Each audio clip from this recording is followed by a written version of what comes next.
Bonjour et bienvenue sur le chapitre 2 de mes podcasts. Donc je suis Folie Ordinaire. J'ai déjà enregistré un chapitre. Vous avez été beaucoup à me regarder, à me soutenir, à m'encourager à continuer. Et merci beaucoup, merci infiniment parce que je pensais pas que vous seriez autant, je pensais pas qu'autant de gens regarderaient, que ça intéresserait. Et je pensais pas non plus que je ferais le deuxième. Et en fait grâce à vous, voilà, je me dépasse, je me surpasse et je continue. Donc voilà, vous pouvez me retrouver sur mon blog, sur Ravelry et sur Instagram sous le nom de Folie Ordinaire. Je vais pas traîner, on va partir parce que vu que des fois on s'emporte, on blablate et que ça s'arrête plus, voilà. Donc je vais commencer. Donc en général, la dernière fois j'avais fait une partie tricot, une partie couture, je vais refaire la même chose. Je vais garder le même schéma et puis voilà. Donc la première chose, vous le voyez déjà, donc je vais parler tricot, je vais vous montrer un encours fini, donc ce n'est pas un que j'ai fini récemment, je l'ai fini au mois de décembre, janvier, bref, je l'ai commencé en décembre, ça c'est sûr, c'est un test pour Marianne, alias Maman Crotte, que l'on retrouve sur Instagram, Ravelry et son blog aussi. Donc c'est un test qui s'appelle Gali, donc voici Gali. Donc je l'ai fini il y a un moment déjà, mais j'ai rien fini depuis 2 semaines parce que je m'emporte dans mes encours, j'ai trop de projets en même temps, du coup j'ai rien fini. Donc Gali, Gali est un pull que j'ai fait en pimprenelle, donc il est rouge normalement, là on voit pas très bien. Il a une encolure carrée assez échancrée, ce qui est assez sympa, avec une grosse écharpe l'hiver, ça se porte très bien. Donc ici vous avez le devant, donc ça fait une espèce de cascade d'un point assez simple à retenir et à faire. Donc vous voyez, c'est des jetés, ça fait en fait du point mousse, que je dise pas de bêtises, du point de mousse. Ensuite un système de jetés sur 4 rangs seulement, donc c'est assez simple à se rappeler. Et ensuite on continue et on le fait en dégradé, en cascade. Donc on l'a devant, on le retrouve aussi derrière, mais dans le sens opposé. J'essaie de... avec la lumière, c'est pas évident. Dans le sens opposé. Donc cette fois-ci c'est en descente, alors que sur le devant... Non, c'est en montée, alors que sur le devant ça fait plus en descente. Normalement je crois que c'était l'inverse, mais moi j'ai préféré faire comme ça. Je trouvais que c'était plus harmonieux de mettre le motif léger devant. Et la petite touche Marianne spéciale, sympa, c'est vraiment les manches, on rappelle le motif sur les manches. Voilà. Et le motif est différent sur chaque manche, puisqu'on a une manche où c'est long et une manche où le motif est plus court. On voit rien, c'est nickel. Voilà. Bref, toujours le même motif. Beaucoup de jersey, donc c'est un tricot qui se fait en rond. On le commence par le haut. Je crois que ça s'appelle un top down. Je dis pas de bêtises. Un top down.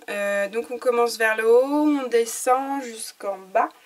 Ce qui est sympa aussi, c'est le bas. On a donc des côtes torse. Alors c'est Marianne qui m'a fait découvrir les côtes torse et j'adore.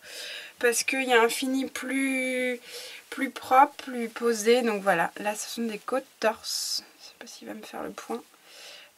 Donc l'avantage des côtes torse, c'est que, donc voilà, c'est la maille sur les côtes, la maille en droit est vachement beaucoup plus resserrée, donc un fini plus net, plus fin, et c'est tout simple en plus. Donc au lieu de prendre le brin vers l'avant, on le prend par l'arrière, toujours en le tricotant à l'endroit, mais on prend donc sur les 2 brins, on prend le brin qui est à l'arrière. Donc c'est pas plus compliqué que des côtes normales, sauf que le fini est plus propre. Et donc pour le bas, on retrouve donc ces côtes qu'on a aussi au niveau du col, de l'encolure, sur le bas des manches. Et la petite touche du bas, c'est que c'est ouvert et que c'est légèrement plus... On voit pas très bien, c'est légèrement plus long dans le dos. Mais pas beaucoup, après chacun fait à sa guise. Donc c'est un tricot, je pars un peu dans tous les sens. C'est un tricot qu'on commence par le haut avec l'encolure. Tout est en un seul morceau.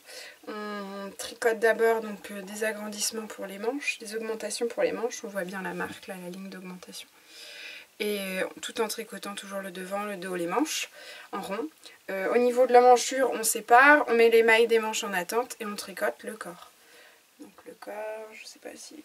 Voilà l'ensemble du corps. Et à la fin on reprend avec les manches. Du coup il n'y a aucune couture. Et c'est vrai que c'est assez sympa de finir un tricot et de pouvoir le mettre directement tout de suite. Juste un petit blocage et c'est fini. Donc voilà, Gali. Donc c'est G-A-2-L-Y. Mais je mettrai le lien à la fin comme la dernière fois. Gali qu'on retrouve ici. Et depuis que j'ai fait les côtes torse de ce pull, je l'ai fait partout. C'est-à-dire que même sur Itofud, vous avez vu, je vous l'ai porté. J'ai fait des côtes torse sur le bas.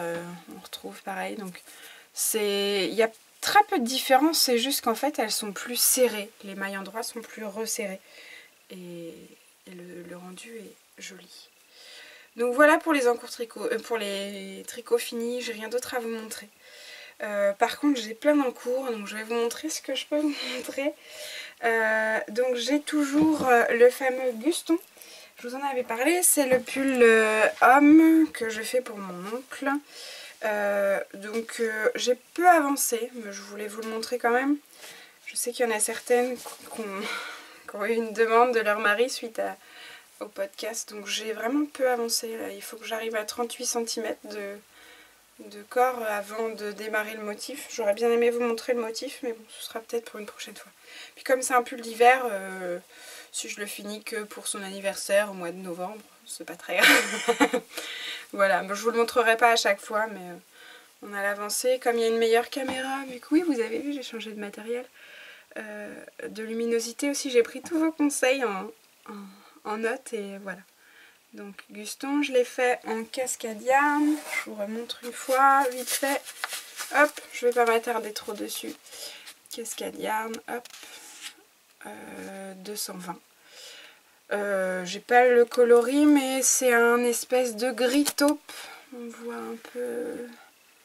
Non, on voit pas beaucoup. Le rendu est pas forcément le mieux. Voilà, l'avantage de cette laine, c'est qu'elle est assez douce, assez épaisse. Elle est moelleuse aussi. Elle passe très bien à la machine. Bon, le seul souci que j'ai eu avec le premier que j'ai fait, c'est les boutons. J'avais pris des boutons en bois et je sais pas comment ils ont été traités, mais du coup ils ont légèrement déteint.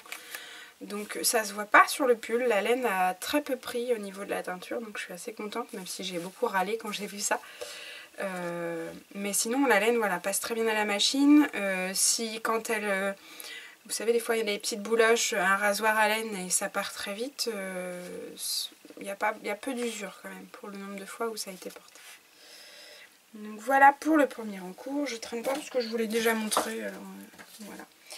Je vous avais parlé aussi d'un test pour je crois que c'est Mélina de Le Petit Panda, que j'ai fait en muse, hop, de chez Fil d'Art. Donc c'est plus... Alors, rendu de couleur est pas trop mal là, vous l'avez pas mal.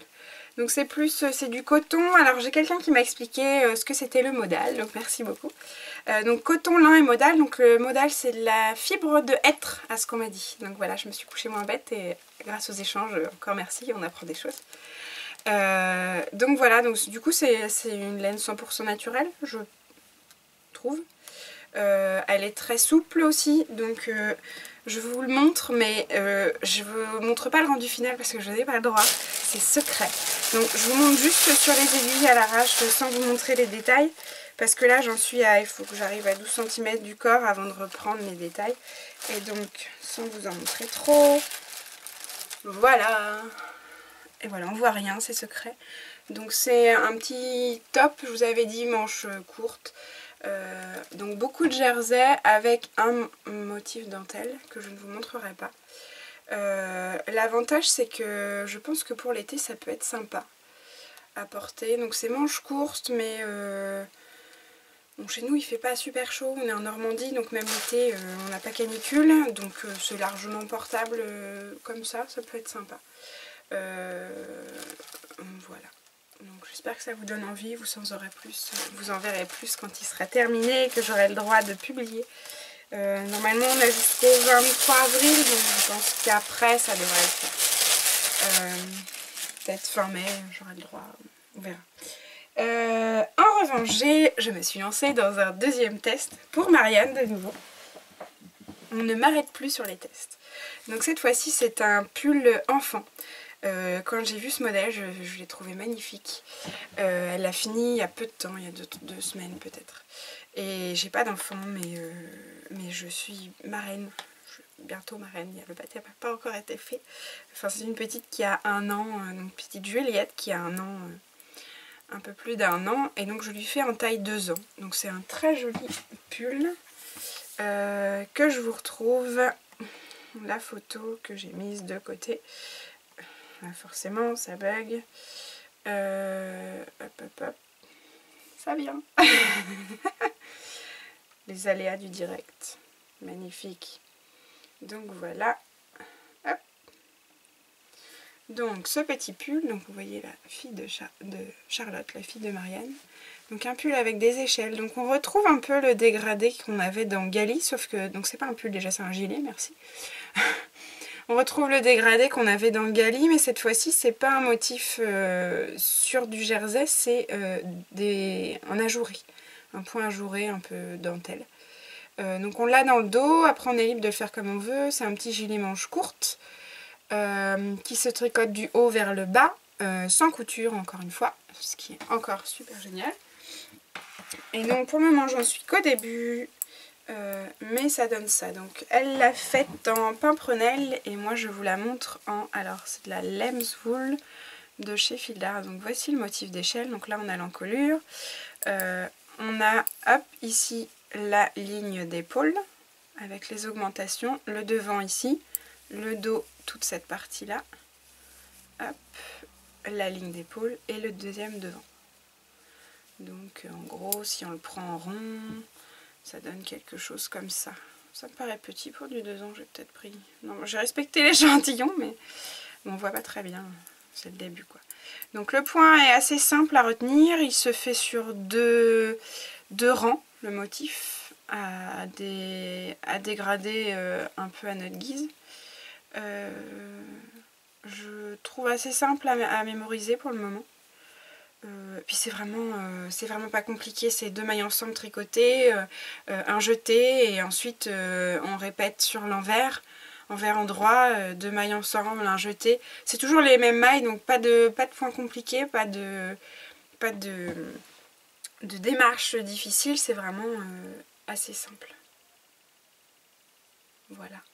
Donc la Lambswool, c'est celle-ci, Lambswool, 51% laine d'agneau et le reste en acrylique, donc pour les enfants c'est pas mal. On a une pelote de 50 grammes, donc oui c'est Fildar, j'ai pas dit, 50 grammes pour 134 mètres, du coup là pour le 2 ans j'ai acheté 4 pelotes, mais je pense que 3 pelotes ça va suffire. Ce coloris là c'est Lagon, on voit c'est bien, c'est un bleu un peu pétant qui est assez chouette. Et en fait, pour tout vous dire, j'aime tellement la laine, c'est étonnant parce que je tends plus vers des laines naturelles en ce moment. Mais j'ai trouvé ça tellement chouette comme laine, j'aime bien le rendu aussi du jersey qui est assez doux, assez souple. Pas si souple que ça, mais assez... il se tient bien en fait, il n'y a pas de défaut au niveau du point. Il y a certaines laines Fildar où on a des mailles qui se mettent pas bien parce qu'il doit y avoir la laine qui est tordue différemment. Bref, et là non, elle se tient bien, le jersey a un beau rendu, il n'y a pas d'imperfection. Et donc pour tout vous dire, j'ai acheté celle-ci et en fait je pensais faire à la sœur de Juliette, à la petite Lise, la même chose en rose. Voilà. C'est des couleurs bien pétantes. Lise c'est une petite fille bien pétante, bien marrante, donc je pense que ça lui ira bien. Elle n'est pas princesse du tout, garçon manqué, mais elle aime bien rose quand même. Voilà, donc je pense que je risque de faire 4 ans d'ici peu. Voilà pour les encours tricot. Non, voilà, c'est pas fini. J'ai gardé en exclusivité pour vous mon dernier encours tricot qui va finir en autre chose qu'un encours. Vous avez été beaucoup à me parler de Serge, donc je vous représente Serge. Serge est un poncho, oh là là j'ai tout emmêlé. Serge est un poncho car cet hiver je rêvais d'un poncho. Donc c'est le poncho de La Poule en point mousse. C'est 2 rectangles cousus avec juste après des mailles relevées pour faire un col, des mailles relevées pour faire des manches. Sauf que j'ai choisi la laine, au début j'étais sceptique, finalement elle me plaît bien. Donc la laine elle est un peu, hop je vous l'avais montré, un peu duveteuse. Le rendu du point mousse ça donne ça. C'est pas trop mal. On voit bien. Je sais pas, vous me direz. Sauf que j'ai fait les 36 cm jusqu'aux emmanchures et que je n'en pouvais plus. Voilà, les 36 cm jusqu'aux emmanchures. J'ai fait 7 plus après les emmanchures. Et j'ai laissé ça de côté, ça doit faire un mois que je n'y ai pas touché. Du coup, j'ai pris mon courage à deux mains, j'ai été rendre mes pelotes. J'ai écouté beaucoup de conseils de beaucoup de gens sur Instagram, merci beaucoup. Et en fait, je me suis décidée, j'ai rendu mes pelotes et j'ai tout fermé. Donc je ne l'ai pas détricoté. Alors je voulais vous offrir l'exclusivité de fermer mes 3 dernières mailles. Voilà, mes 3 dernières mailles.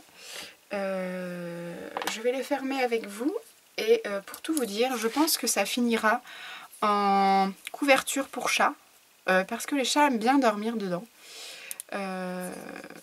Pour le rabattage, je fais simple. Hein. Je fais 2 mailles tricotées que je mets sur l'aiguille de droite. Et après, avec l'aiguille de gauche, je tricote de nouveau ces 2 mailles pour les rabattre en une seule. Voilà.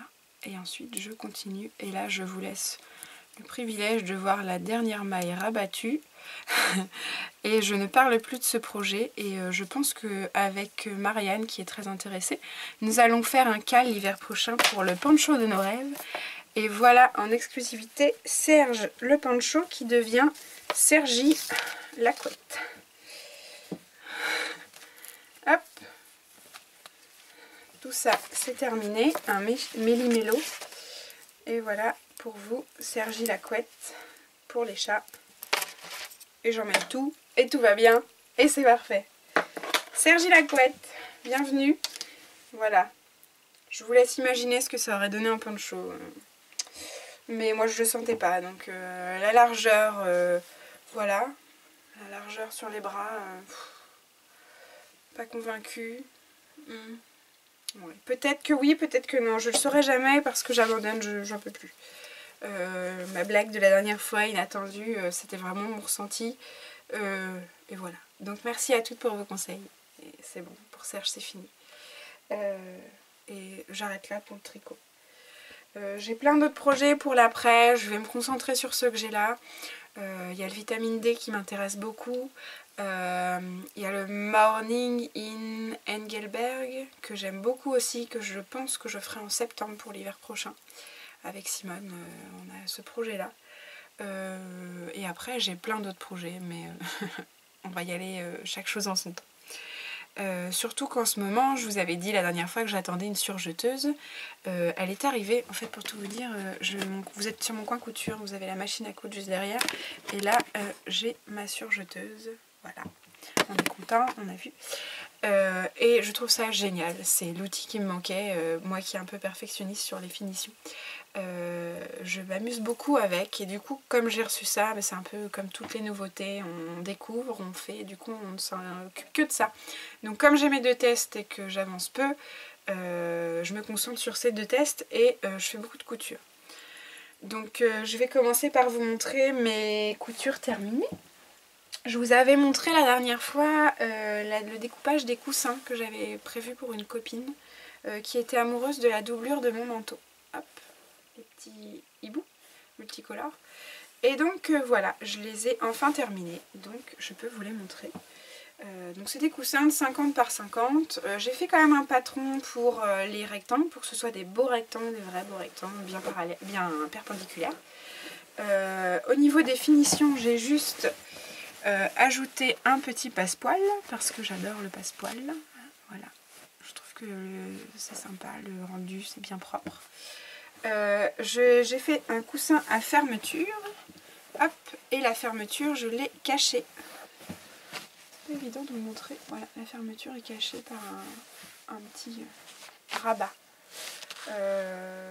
Donc c'est vraiment pas compliqué à faire, hein. Là il y a 2 rectangles à coudre à une fermeture, ensuite on pose le passepoil et on coud les 2 rectangles ensemble, et pour retourner le coussin on a juste à dézipper. Hop, la fermeture, le coussin est dedans, ça va à la machine et hop, c'est nickel. Donc voici le premier. Et en prime, on a son jumeau. Voilà, je pense que la copine va être très contente. J'ai hésité à en fait les garder. Mais bon, un cadeau c'est un cadeau.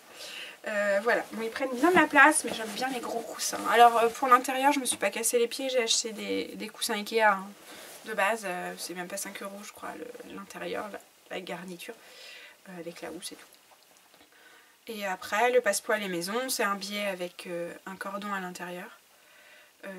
Il suffit juste de coudre, en fait vous prenez votre biais qui est ouvert et ensuite on glisse le cordon à l'intérieur, on le pose bien, moi j'épingle et après avec le pied à fermeture de la machine à coudre, il faut juste piquer le plus proche possible pour pas que ça...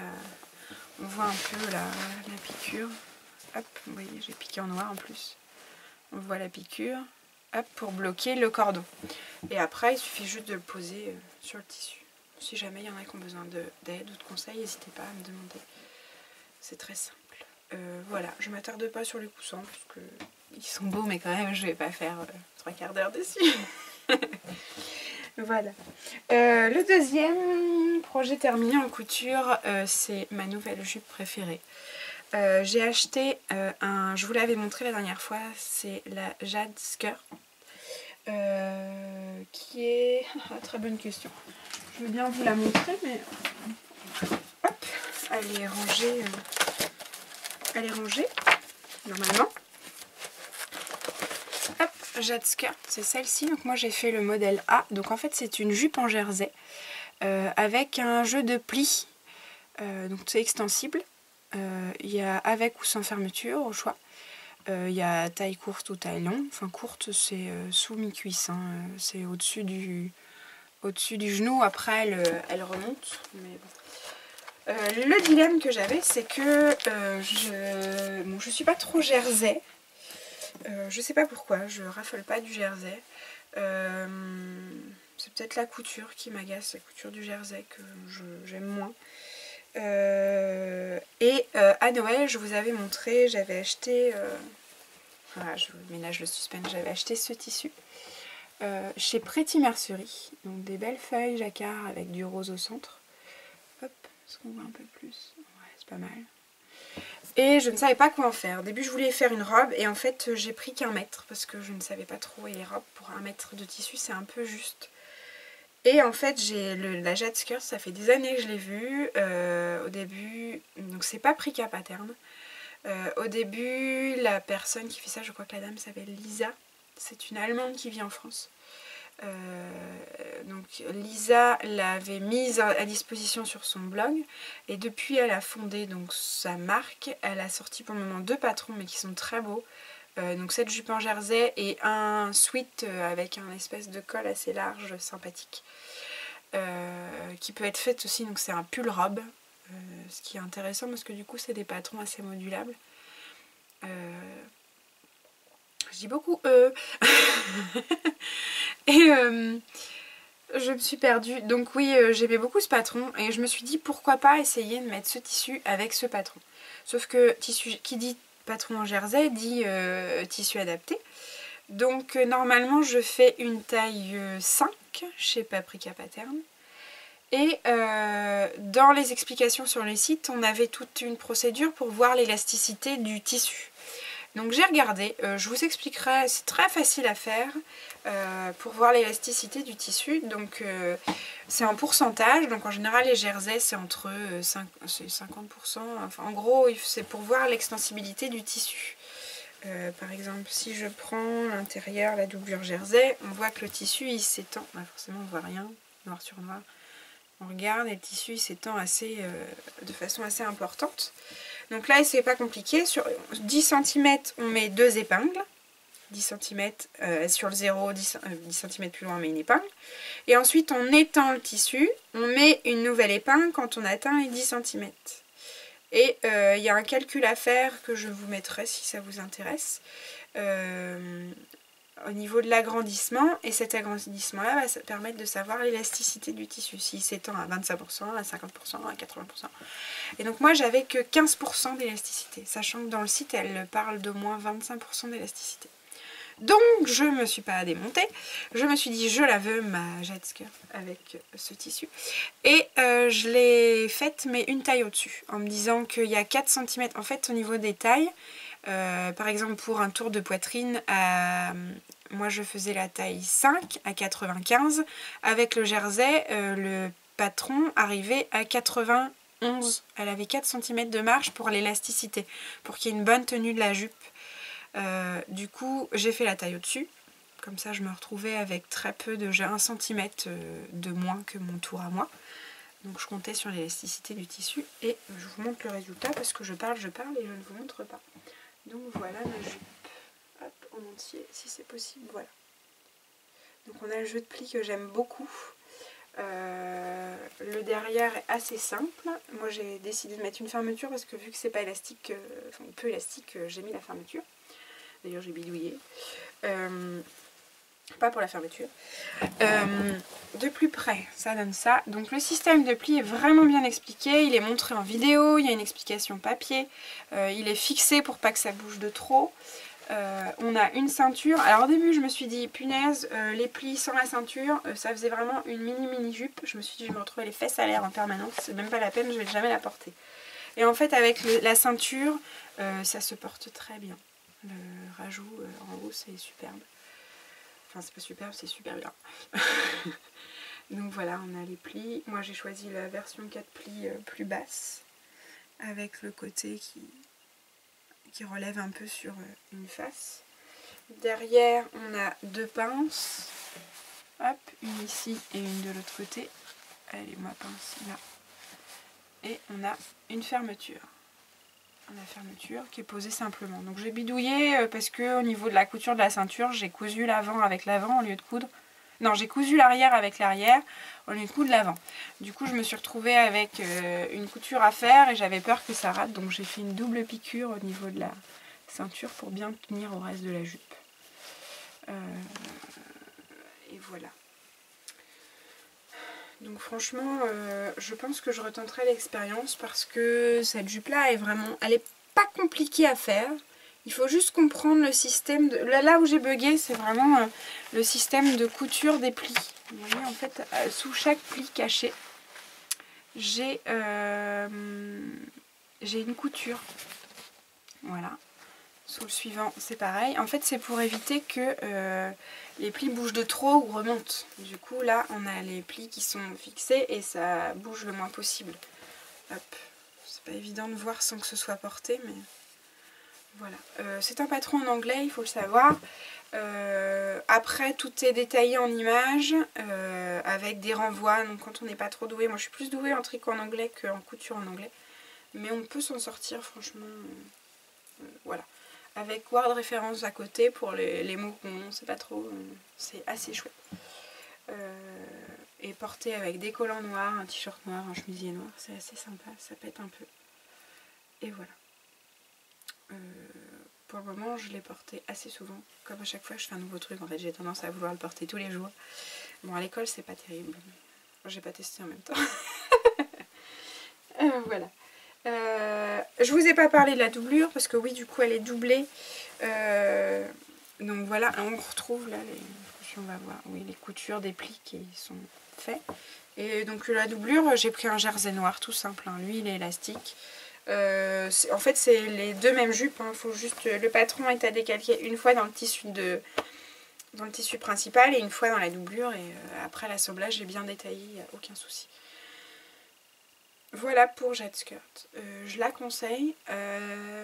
Pour les débutantes, je conseille plutôt la M comme Mini, comme j'avais dit la dernière fois. Celle-ci, elle demande un peu plus de réflexion et de manipulation. La démarche de la ceinture est plus compliquée que le biais. Le truc des plis, je vous dis, j'ai galéré, je suis restée 3 jours dessus, hein, avant de comprendre la traduction correctement. Bon, je suis pas très douée en anglais, mais quand même. Mais sinon, c'est un super patron à faire pour celles qui ne connaissent pas. Je vous la conseille, le rendu est sympa. Je mettrai les photos de la jupe portée plus tard. Voilà. Et pour les projets finis, ce sera tout. Maintenant, je vais vous montrer mes encours. Je sais pas du tout à combien de temps j'en suis, mais c'est pas grave. Donc au niveau des encours, que je dise pas de bêtises, ah oui, je vous avais montré ceci que j'avais prévu. Donc c'est une robe avec un tissu rouge assez souple, un Liberty Mitzi sur les manches et la boutonnière, et du passepoil noir avec ces deux tissus. Et ce qu'on va voir au niveau des couleurs, le Mitzi c'est le bleu, voilà, on voit pas trop mal, bleu et bordeaux. Donc j'ai commencé, parce que oui, du coup avec ma super surjeteuse je l'ai fait. Pour le moment j'ai assemblé que le haut, donc j'avais déjà fait la robe sur haut. Ah bah oui, si je dis pas ce que c'est la robe sur haut de Direndou. Je l'avais déjà faite dans un tissu plus cotonnade, coton épais, je sais plus ce que c'était. Et donc là je reviens avec celle-ci.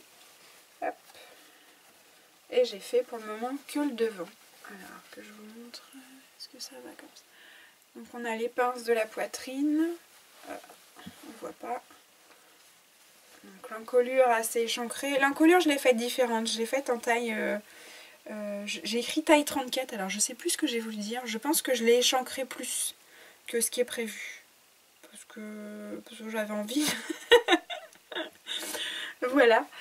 Donc j'ai passepoilé le col, là il me reste la parmenture intérieure à faire. Oh, d'ailleurs j'ai pas surjeté, vous avez vu. Donc hop, magnifique. On va mettre, hop, vous voyez là c'est pas surjeté, on a les petits fils qui s'en vont. Et je peux vous montrer ce que ça donne avec la super surjeteuse. Une fois que c'est surjeté, voilà. On a le fil, en fait c'est assez simple, il y a juste à passer comme dans la machine. Il y a un pied rasoir, une sorte de rasoir qui passe en premier et qui coupe le tissu.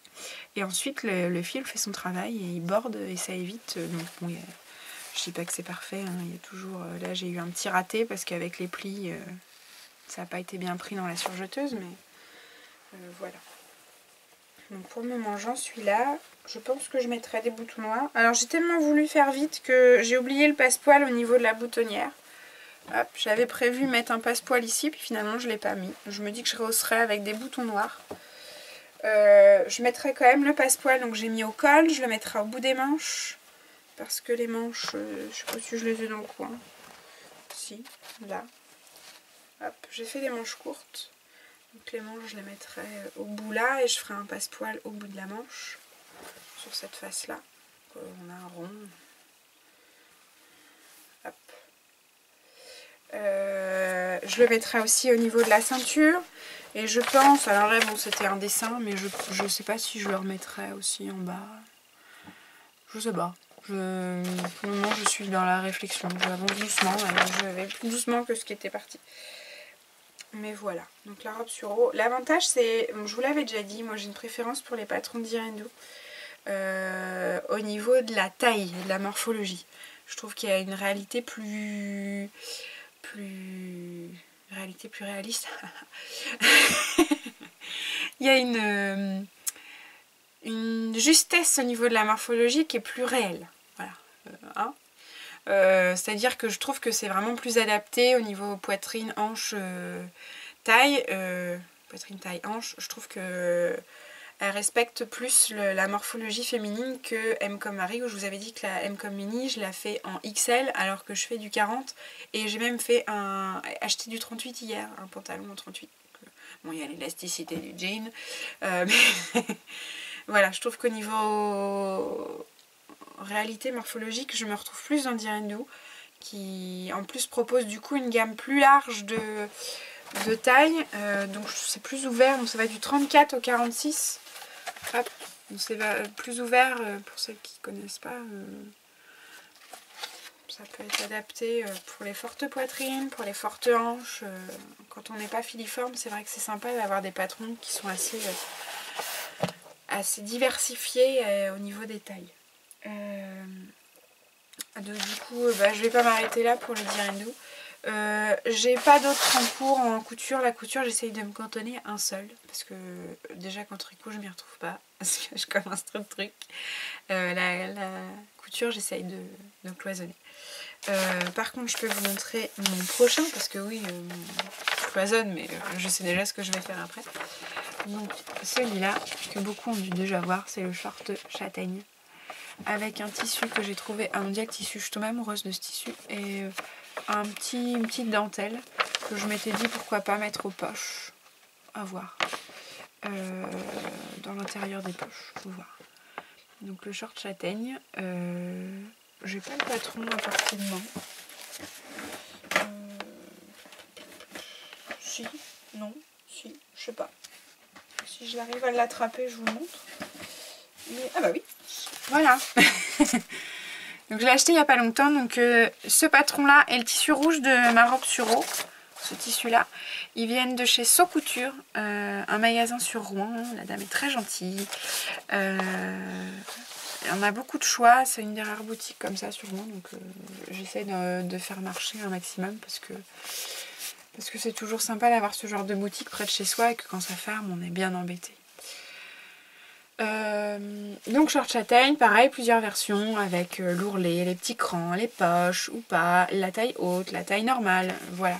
C'est toujours des patrons assez modulables, donc j'aime bien. Comme la jade skirt, comme la robe sur eau, les manches sont adaptables, la taille de la jupe est adaptable. Voilà, donc là on met niveau débutant, je peux pas vous dire, je l'ai pas fait. La robe sur eau était aussi en débutant. À part la pose de la fermeture sur le côté. Oui, parce que je vous l'ai pas dit, mais la robe sur eau, on a une fermeture sur le côté. Je m'éparpille vachement là. Il n'y a pas de complications. C'est débutant, ça me paraît bien. Donc la robe sur eau, je vous montre juste hop, mes tissus en plus grand. Donc ça c'est la petite dentelle. J'aime assez, je trouve ça un peu arrondi. Ça c'est chouette. Et l'autre tissu, le voici. Je le trouve trop cool. Donc on a du orangé, du corail et du bleu. Ça tourne autour de ces tons-là. Ça fait un peu tissu aztèque. Il est assez épais quand même. Mais je pense que ça permet au short de bien, ça permettra au short de bien se tenir. Ça sent la colle. Et voilà pour la couture. Dernière chose que je peux vous montrer, j'ai acheté en même temps que le short châtaigne à So Couture un patron. Donc c'est la première fois que j'achète un patron de chez Colette Pattern. Ça fait longtemps que je vois ça sur internet. Il y a beaucoup de modèles qui me plaisent. C'est un peu rétro. Des fois je réfléchis, j'essaye de casser un peu le côté rétro avec des tissus pas rétro justement, mais c'est pas toujours évident. Vous avez vu, je fais mon ménage. Et donc c'est celui-ci, Colette Pattern, c'est la robe Rooibos. Et alors j'adore la forme. C'est cintré sous la poitrine avec une sorte de ceinture qui remonte pour bien mettre en avant. Je pense qu'on est des femmes et quand on a une poitrine qui peut être mise en avant parce qu'on n'a pas de taille et qu'on a des hanches mais pas trop de taille, il faut le faire. Mettons notre poitrine en avant, profitons de nos formes, c'est pas quand on sera mort qu'on pourra le faire. Donc voici, c'était la philosophie de Millet. C'est la Rooibos. Je fais beaucoup de robes, vous l'avez peut-être vu, de jupes, parce que j'ai quelques problèmes de thyroïde et du coup j'ai tendance à faire le yo-yo. Et l'avantage des robes, c'est que quand c'est pas trop serré, cintré, et bah on peut les mettre même quand on grossit ou qu'on maigrit. Donc voilà, une robe. Donc là on a le dos, le cintrage qu'on retrouve, la fermeture elle est zippée sur le côté, donc j'aime bien le côté bien prononcé. Je pense que ça prend bien la taille et qu'après c'est assez échancré sans que ça colle aux hanches. Échancré, non c'est pas échancré mais c'est assez arrondi. Sans que ça colle aux hanches, ça doit bien mettre en valeur. Sans pour autant que ça fasse patate, sac à patate qui déborde de partout. On a le petit col, le repli là qui est sympa. Ça peut, je sais pas, j'ai pas de tissu encore en tête, mais ça peut être un rappel là-dedans. Entre la taille et le petit col. On a des petites pinces sous la poitrine. Et ce que vous voyez là, donc il y a une partie centrale droite. Et ce que vous voyez là, ici, c'est des poches. Ce sont des poches. Manches courtes. Voilà. Au niveau du format, donc celui-ci, je suis en train de tout abîmer. Celui-ci, c'est un format papier. Je sais qu'on peut en acheter certains en format PDF. Donc c'est quand même 15 €. C'est pas donné, mais j'ai voulu essayer. Les mensurations, tout est en yards ou en inch, donc j'ai pas regardé encore. Je vous dis, je l'ai acheté il n'y a pas longtemps. J'ai juste regardé le petit patron. C'est assez sympa le papier. L'explication, tout est dessiné. On trouve la démarche, voilà, pas à pas. Je trouve que c'est sympa. Les phrases sont courtes et des fois c'est bien parce que quand on s'emporte dans des phrases à rallonge, je trouve la traduction c'est toujours pénible. Donc voilà, on a l'option poche. Ah, option poche. Qu'est-ce qu'il y a d'autre comme option? Il n'y a pas d'autre option. Option poche, c'est tout. Il y a un glossaire à la fin, tiens, ça n'avais pas vu. Quelques idées, voilà. On dit les idées à essayer, les boutons, les machins. Juste après, on a un glossaire. Tadam. Et je vais vite. Et le patron en lui-même, c'est un tissu un peu, ouais, un papier un peu léger. Sympa, ça fait ancien. Je trouve ça rigolo. Encore l'encre bleue, comme les vieux patrons. Je ne l'ai pas encore déplié. Hein. Je sais pas quelle taille je mets. Je vous dis, je vous montre parce que j'ai acheté et que je partage la découverte. J'aime beaucoup cette forme. J'ai vraiment flashé sur la forme parce que du coup, j'ai regardé tous les patrons qu'il y avait en boutique. Donc j'étais partie pour acheter juste mon short châtaigne. J'ai regardé par curiosité et je n'avais jamais vu celle-ci chez Colette Pattern et je la trouve vraiment superbe. Donc ce sera ma prochaine. Je peux peut-être m'en faire une sorte de petite robe d'été. J'ai besoin, là, il y a du soleil, il faut en profiter, les fleurs sortent. Une petite robe d'été avec des fleurs ou je sais pas quoi. Voilà. Je vais m'arrêter là. Je sais pas du tout combien de temps j'ai mis puisque j'ai pas le chrono sur mon truc, sur ma caméra. J'espère que cette fois-ci vous n'aurez pas eu de problème de son. J'espère que vous vous êtes pas ennuyés. J'essaierai de vous mettre l'explication, la traduction de l'explication pour mesurer l'élasticité d'un tissu. Il faut juste que j'y pense. N'hésitez pas à me le réclamer si jamais ça vous intéresse. Encore merci à toutes celles qui m'ont envoyé des super gentils messages. Ça m'a fait très plaisir, ça fait du bien. Bon, si ça n'avait pas marché, ça aurait été pareil, je l'aurais pas fait. Mais là, du coup, vous voyez, vous m'avez soutenue et je suis de nouveau là. Je tournerai peut-être un chapitre toile, mais pour le moment on n'en est pas là. Si jamais vous avez des envies particulières au niveau couture, au niveau tricot, à me demander si vous avez des questions, que vous voulez que j'y réponde en vidéo, que je vous montre comme si c'était un tuto, n'hésitez pas à demander, on ne sait jamais. Hein. Je ne dis pas que je répondrai à tout, mais voilà. J'espère aussi que j'ai répondu au maximum à vos questions ou à vos remerciements. Si jamais je ne l'ai pas fait, j'espère que vous ne m'en voudrez pas. C'est juste que je fais pas que ça dans ma vie, j'ai un travail aussi. Donc j'essaie de faire le plus possible pour vous. C'est très gentil. Mais voilà, ne le prenez surtout pas mal si j'ai zappé un commentaire en répondant à tout le monde. Et voilà, merci encore. Encore un E. C'est typiquement français, ça c'est phénoménal. Je m'arrête là. Merci pour les conseils pour Serge. Je vais aller me coucher d'ailleurs avec. Je vais faire un petit câlin à mes chats. Je vais leur offrir. Et voilà, je vais arrêter là avec mes E. Et surtout, bonne soirée, bonne journée ou quoi que ce soit. Tout ce que vous voulez, plein de bonnes choses. Et à bientôt. Salut!